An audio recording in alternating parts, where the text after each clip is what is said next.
Hey, hello everyone, and welcome to Goshen Ministry Project podcast, where we explore how to walk with God not just on regular Sundays, but in the middle of real life. So, friend, I'm your host, Pastor Edric, and today we're talking about something that tests all of us. And what is that? Waiting on God. When God says wait, so that's our topic for this podcast. When God says wait. So let me ask you questions. What do you do when the answers hasn't come? When the door won't open? When the clock keeps ticking and God seems silent? Marahil po ay naroon ka ngayon, di po ba? Naghihintay sa isang trabaho, isang opportunity, isang relasyon, o pag-aasawa, pagpapagaling, direction o mga plano at naisin mo sa iyong buhay, kahit isang tagumpay sa iyong pananampalataya. Kung oo, para sa iyo ang episode na ito, When God Says Wait. Well, let's see the reality of waiting. Well, waiting is, friend, uncomfortable. Yes. Can you feel me? Waiting is uncomfortable. It brings questions, doubts, and sometimes even fear. And in our fast-paced culture, waiting feels like falling behind. But with God, friends, waiting isn't wasted. Okay? It's weighty. It's sacred. It's where faith is refined. Naalala ko po ang isang panahon, sarili kong buhay, nung ako po ay, in the midst of my prayer para sa direksyon tungkol sa plano ng Diyos and family life ministry. I was ready to move, but God seemed to hit the brakes. And let me tell you, waiting didn't feel spiritual. It felt frustrating. Woo! Yes, it felt frustrating. But friends, here's what I've learned. Sometimes the waiting room is the preparation room. Yeah, you heard me right. Sometimes, the waiting room is the preparation room. So why God says wait? So let's talk about why God sometimes says not yet. So number one, to grow your faith. That's number one, to grow your faith. In James chapter 1 verse 2 to 4 says, the testing of your faith produces perseverance.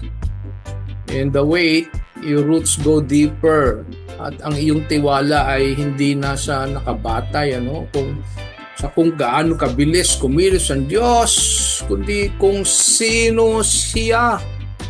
Amen. Your trust is no longer based on how fast God moves, but on who He is, friends. Yes. Number two, why God says wait? To align timing. Okay, that's number two, to align timing. And Ecclesiastes chapter 3 verse 11 reminds us, He has made everything beautiful in its time. Nakikita ng Diyos ang malaking plano niya sa kanyang panahon in His own terms and condition. Amen? So what feels like a delay, might be divine protection or perfect positioning. So number three, why God says wait? To work behind the scenes. To work behind the scenes. Romans 8:28 says, in all things, God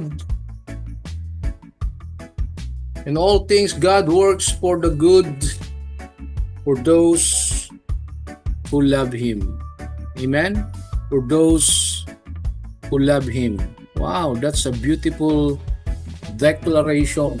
That's a beautiful word from Romans 8:21.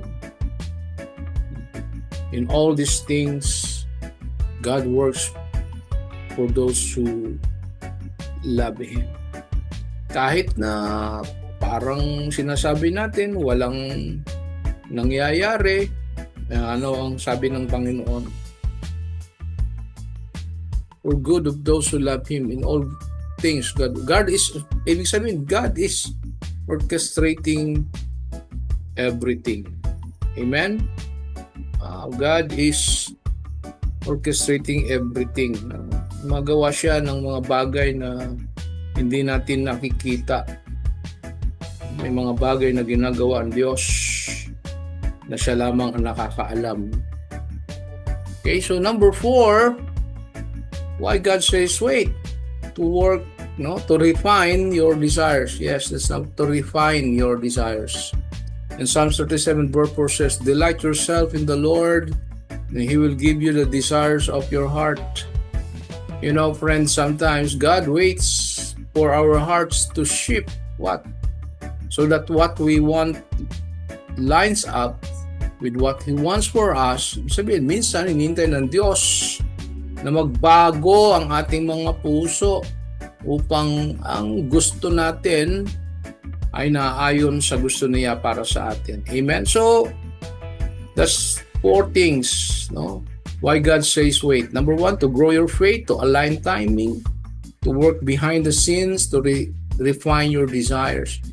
So, what to do while we wait? Anong gagawin mo, kapatid, kaibigan, habang ikaw ay naghihintay? So, now, the big question is, what do we do while we wait? So, let me give you a few things that help me, and I believe they'll help you too. Okay? So ready for this? What to do while you wait? Number 1, worship while you wait. Yes, worship while you wait. Isaiah 40 verse 31 says, those who wait on the Lord shall renew their strength. Waiting isn't passive, it's active trust. Yes, ang pagsamba po ay nagpapalakas sa iyong kaluluwa kapag ang pag-alaala ay gustong pumalit. Number 2, what to do while we wait? Walk in obedience. Okay? Lumakad sa pagsunod. Keep doing what you do now. Obey God with today, even while you're waiting on tomorrow. Number 3, what to do while we wait? Write it down. Write it down. In Habakkuk chapter 2 verse 2 says, write the vision for the appointed time. I don't know, journaling helps you process. Kung ikaw nagjo-journal, sabihin, naglilista-lista ka, reflect and see how God is working even in ways you miss. Number 4, okay, what to do while you wait? Not only to worship the Lord, but to serve the Lord and watch for confirmation. Ang Diyos ay madalas na nagsasalita sa magitan ng banal na kasulatan, matalinong tao kahit sarado na mga pintuan. Pay attention, God is speaking. So, sabi nga sa kanta, John Waller, while I'm waiting, sabi niya, worship the Lord, serve the Lord, and love the Lord while waiting. So, imagine niyo, their story, imagine you're driving through a city on your way to an important appointment. You're running just a little behind and, every single traffic light turns red just as you approach. So, nakaka-relate ba kayo? Di ba? Frustration builds with each stop. Why now? Siguro natin sabi, why now? Why this delay? You wonder. Alam mo, ang hindi mo nakikita, kaibigan, ay ang nasa unahan. Maaari isang malaking aksidente ang lumipas, isang bloke ang layo. Kung natamaan mo ang bawat berdeng ilaw at binilisan mo, maaaring nasama ka sa aksidente or may nangyari sa iyo. So, ang mga pulang ilaw na tila isang abala o delay ay talagang pinoprotektahan ka lamang sa maaaring pwedeng mangyari sa atin sa mga delays na yan. So, God delays, Friends, God's delays are often like red lights. Amen? God's delays are often like red lights. They're not seen to stop us forever, but to pause us for our safety, growth, or preparation. He sees the whole road ahead, no? While we only see what's right in front of us. Kung ikaw, kaibigan, ay nasa panahon ng paghihintay, gusto kitang hikayatin ngayon. Friends, hindi ka kinakalimutan ng Diyos. Yes, God has not forgotten you, and He's perfecting His will in your life.